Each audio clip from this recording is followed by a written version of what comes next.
мы живем в головах других людей.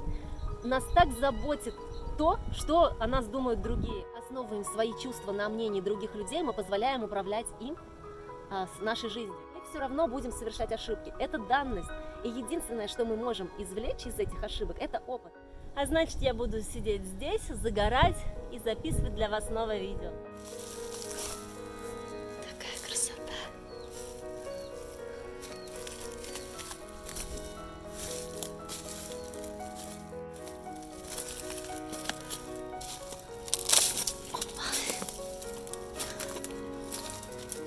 Из 100 сделанных селфи мы публикуем только одну самую удачную и еще тщательно добавляем фильтры, чтобы выглядеть красивыми, отдохнувшими. Мы тщательно обдумываем над тем, что мы оденем завтра в спортзал, чтобы выглядеть респектабельно в глазах других постояльцев клуба. Мы ругаем себя за то, что мы что-то не так сказали во вчерашнем споре. Все потому, что мы живем в головах других людей. Нас так заботит то, что о нас думают другие. По правде говоря, что они там думают у себя, это не наше дело, это их дело. Это связано с их мнением, с их сомнениями, с их симпатиями, антипатиями, с их прошлым опытом. Я могу выложить видео, его посмотрят 50 человек, 20 человек скажут: вау, как круто, 10 подумают, что за фигня, еще 10 будут ненавидеть меня, потому что я напоминаю кого-то там из прошлой жизни, а кто-то скажет: блин, какая она классная, я хочу быть с ней. Каждому из них достанусь та же самая я, но каждый из них будет иметь свое собственное мнение обо мне. Но как перестать заботиться о том, что о тебе думают другие? Вот в чем вопрос. Первое, что нужно понять о себе, это то, что вы цените в себе, свои сильные стороны, свои достоинства. Если вы цените свои знания, свой опыт, то вам не должно быть стыдно, когда вы делитесь своими знаниями с людьми. Вы должны с уверенностью говорить это, потому что вы знаете, что так оно и есть. Вы вложили в себя столько труда, чтобы узнать это, и вы должны чувствовать гордость за то, что вы несете свои знания в массы. Если вы цените ваш покой, то вам не должно быть стыдно за то, что вы хотите сказать «нет» человеку, который просит вашего времени, а у вас его просто нет. Важно понять, в мире существует 3 состояния, 3 формы собственности, если хотите, 3 дела. Первое – это дела природы или Вселенной, как сейчас модно говорить. Например, погода, какая сейчас погода, это дело природы, это не ваше дело. Вы не можете никак повлиять на это.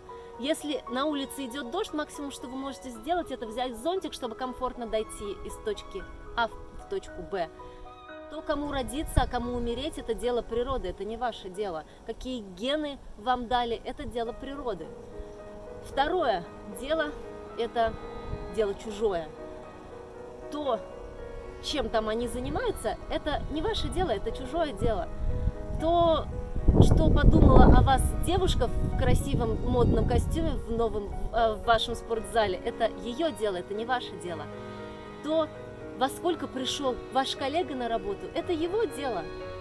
То, почему водитель впереди стоящей машины не поехал на зеленый светофор, это его дело, это не ваше дело, вас не должно это заботить.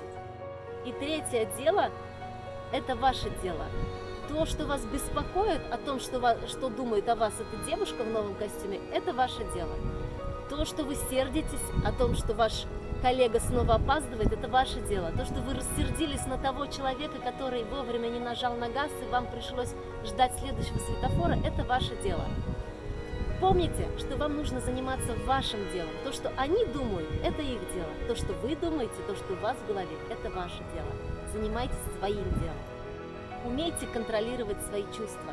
Когда мы основываем свои чувства на мнении других людей, мы позволяем управлять им, с нашей жизнью. И Мы как марионетки, когда они дергают за ниточки, нам либо хорошо, либо плохо. К примеру, вас кто-то проигнорировал, и вы чувствуете себя плохо. И вы думаете, она намеренно проигнорировала меня, чтобы заставить меня чувствовать плохо. Но правда в том, что она не может контролировать ваши чувства. Это вы придали смысл этому действию. Может быть, причина ее игнора была совсем в другом, а вы восприняли эти действия вот именно этим образом. То есть ваша мысль сделала так, чтобы вы почувствовали себя плохо. Измените мысль, и это изменит ваше отношение к ситуации. Четвертый совет: уйди отсюда, пчела. Четвертый совет: знайте, что вы делаете всегда все возможное. Моя сестра, когда я сомневалась, любила повторять эту фразу. Она меня иногда бесила, но, может быть, я ее сейчас скажу немножко не так. Каждое принятое мною решение единственное верное в данный момент времени. И вот, по-моему, так. Каждое слово в этом предложении, оно обязательно.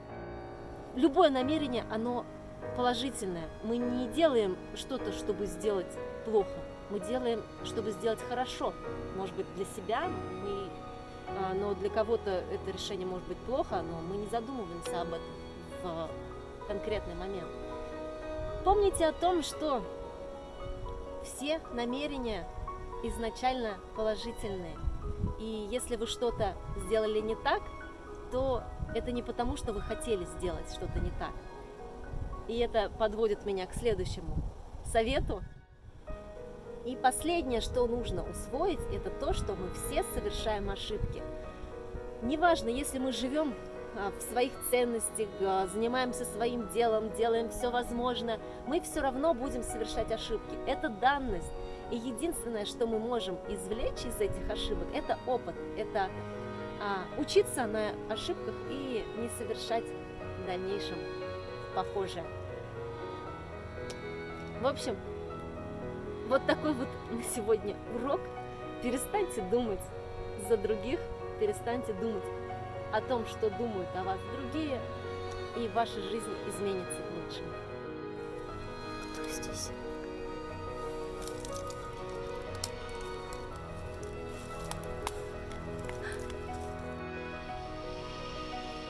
Вот она, опасное животное.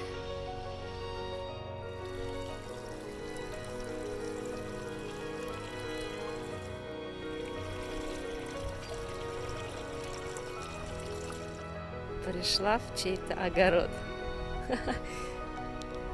Как отсюда выбраться? Вон там, похоже, пчелы. Ну точно. Я в чьем-то саду. Зря я переодела леггинсы.